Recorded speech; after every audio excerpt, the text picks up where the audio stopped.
ماشاءاللہ اتنی خوبصورت دنیا تخلیق کی ہے اللہ تعالیٰ نے کہ وہ کہتے ہیں نا تمہاری کس کس چیز کا شکر ادا کروں میں، اللہ کی اتنی نعمتیں میں اللہ کی کن کن نعمتوں کا شکر ادا کروں. میں آپ ہم سب مل کے اس خوبصورت دنیا کی جو تخلیق ہے، اس میں جو کلرز ہیں، اس میں جو رنگ ہے، جو اس میں خوبصورتی ہے، پھر آن ٹاپ انسان جو اللہ تعالیٰ نے تخلیق کی ہے، کتنی خوبصورتی ہے نا. ماشاءاللہ آج ہم اسی کے اوپر بات کریں گے کیونکہ آج آپ کو بھی پتہ ہوگا کہ ورلڈ ارتھ ڈے ہے. اور یہ کیوں منایا جاتا ہے؟ جیسے لوگ مدرس ڈے مناتے ہیں، فادر ڈے مناتے ہیں، ہیپی برتھ ڈے مناتے ہیں، بہت سارے ایسے ایونٹس دن مناتے ہیں، تو ورلڈ ڈے بھی منایا جاتا ہے. مطلب یہ ورلڈ ارتھ ڈے منایا جاتا ہے اور اس میں ہمیں یہ بتانے کے لیے منایا جاتا ہے تاکہ ہم اپنی دنیا کو، کائنات کو جو ہے صاف رکھیں، آلودگی سے پاک رکھیں. مگر ہم یہ چیزیں پوری نہیں کرتے. کتنے ایسے مسائل ہماری زندگی میں کہ ہم سے وہی سولو نہیں ہو رہے، تو ہم دنیا کی طرف کیا دیکھیں؟ ہم سے تو اپنے ہمارے گھر کے باہر نہیں نکلا جاتا، تو اس کے باہر کے مسائل کیسے سوچیں؟ تو ہمیں سوچنا چاہیے کیونکہ جس ملک میں ہم رہتے ہیں یہ اسی طرح ہر ایک کا ملک بنتے بنتے یہ پوری دنیا بنتی ہے، یہ پوری کائنات بنتی ہے. تو یہ پوری کائنات کا خیال رکھنا بھی ہمارے ذمہ ہے. یہ جو آلودگی، یہ جو پولوشن، یہ جو کچرا، اس طرح کی چیزیں ہمیں نہیں پھیلانی چاہیے. بہت سے لوگ ہیں، آپ نے دیکھا ہوگا کہ صدقہ خیرات جب کر رہے ہوتے ہیں تو جو صدقے کے شاپر ہیں، جو گوشت ہوتے ہیں، وہ اٹھا کے وہ اپنے گھر میں صدقہ نکالتے ہیں اور وہ گوشت شاپر میں ڈال کے تو نہر میں پھینکنے چلے جاتے ہیں. اب وہ نہر میں پھینک تو رہے ہوتے ہیں مگر یہ نہیں سوچتے کہ وہ جو آبی جتنے بھی جانور ہیں ان کے اوپر کیا اثر ہوگا. وہ شاپر کو کھائیں گے، مر سکتے ہیں، ان کی بھی زندگی. پھر گندگیاں، شاپروں کو پھیلانا، سڑکوں پہ چلتی گاڑیوں میں شیشہ کھولا پھینک دیا، کچرا پھینک دیا، اپنے گھر سے کوڑا اٹھایا کسی اور کے گھر کے باہر کوڑا پھینک دیا. مطلب صرف کہ آپ کا گھر صاف رہنا ہے، اس کے بعد آپ کے پڑوسیوں کا، آپ کا گلی محلہ، اسی طرح پوری دنیا، کائنات، یہ سب گند بلا سے مر جائے. پھر بہت سارے ایسے میٹرز ہیں. تو میں نے بھی آپ کو صرف سٹارٹ میں چھوٹی سی بات بتائی. خیر، اس پہ بات کرنے کے لیے ورلڈ ارتھ ڈے پہ آج ہمارے ساتھ مہمان ہے ڈاکٹر عبدالقادر، انوائرمنٹسٹ ہے، زوم پہ ہوں گے ہمارے ساتھ. السلام علیکم. ماہر ماحولیات ہیں ہمارے ساتھ، انوائرمنٹلسٹ ہمارے ساتھ ہیں. السلام علیکم جی، کیسے ہیں ڈاکٹر صاحب؟ وعلیکم السلام، کیسی ہیں آپ؟ ٹھیک ہے، اللہ کا شکر، جزاک اللہ. ہم اپنے نئے سیٹ پہ آ گئے تو ہم کلرز بتا رہے تھے، سن ہی رہے ہوں گے آپ باتوں کے بارے میں کہ ہم نے کیا کیا بولا ہے. اور پھر ساتھ میں نے بولا کہ ہمارے دنیا میں بھی بہت خوبصورت رنگ ہے. ایسی ہے ڈاکٹر صاحب؟ دنیا بہت خوبصورت ہے اور خاص طور پہ ہماری یہ زمین جس کے اوپر زندگی موجود ہے، اور اس کی سب سے بڑی خوبصورتی ہی یہی ہے کہ اس پہ زندگی موجود ہے اور یہ زندگی کئی اربوں سال سے اس کے اوپر رواں دواں ہے. اور اب ہم انسان جو ہیں اس زمین کے اوپر اشرف المخلوقات ہیں، اور ہمارے کچھ غلط ڈیسیژن کی وجہ سے اور خود غرضی کی وجہ سے اب اس زمین کے ماحول میں خرابیاں پیدا ہو رہی ہیں. اور آج کا دن اسی حوالے سے ہم سیلیبریٹ کر رہے ہیں کہ انسانوں کو اویئر کیا جائے کہ ہمارے لیے یہ زمین کتنی امپورٹنٹ ہے. ہماری پیدائش سے لے کے مرنے کے بعد تک بھی یہی زمین ہمیں سہارا دیتی ہے.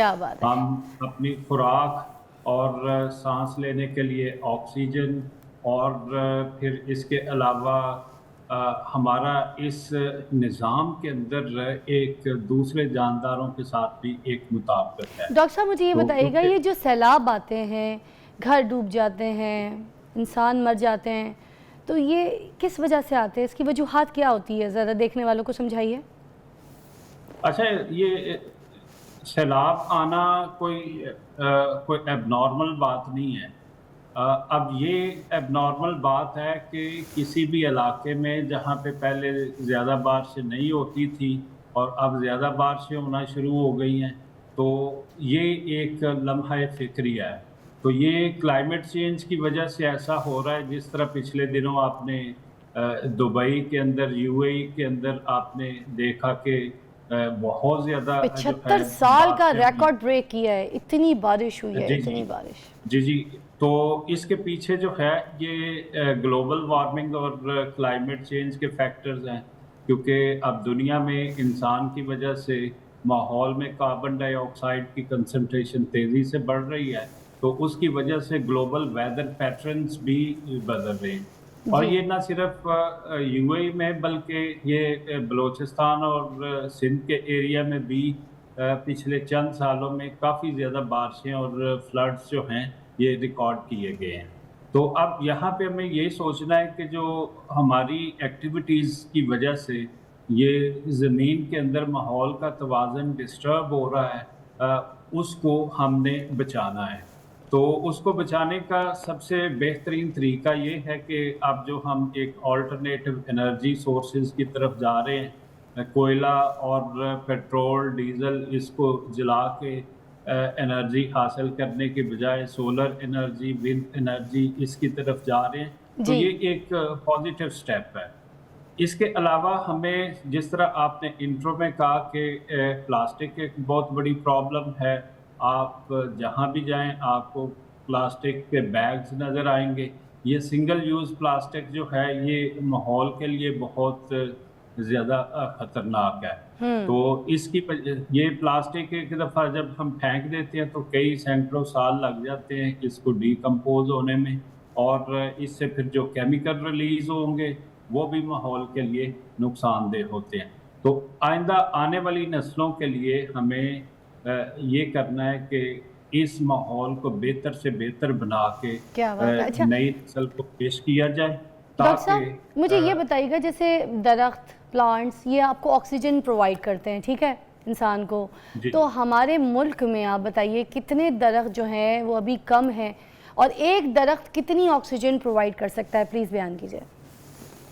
اچھا، ہمارے ملک میں درختوں کی کافی زیادہ کمی ہے، اور یہ کچھ جو ایسٹیمیٹس ہیں ان کے مطابق 2 to 4% کے قریب جو ہے ہمارے ملک میں فارسٹ کور ہے، جبکہ ایک کنٹری کے لیے فارسٹ کور کا 25% ہونا ضروری ہے، تاکہ وہ ایک جو ہے وہاں کا ماحول جو ہے اس کو ایک سسٹینیبل انوائرمنٹ کہا جا سکے. تو کیونکہ ہمارے ہاں جو ہے بہت بڑا ایریا ایک ایگریکلچر کا ہے، تو اس کے ساتھ ساتھ ایسے ایریاز جہاں پہ ہم دیکھتے ہیں کہ ہمارے پاس بیرن لینڈ ہے، تو وہاں پہ ہم مقامی درخت اور پودے لگا کے جو ہے یہ اپنے ماحول کو بہتر کر سکتے ہیں. اب تک جو گلوبل وارمنگ اور کلائمیٹ چینج کے لیے جو بیسٹ ٹول ہے اس کو کنٹرول کرنے کا وہ درخت ہے.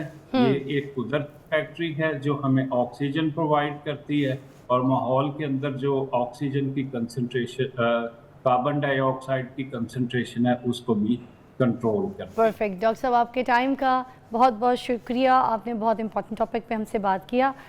بہت بہت شکریہ آپ کے ٹائم کا. زمین ہرگز نہیں تھی بنجر، یہ جو طوفان کا بھور ہے آلودگی کا ثمر ہے.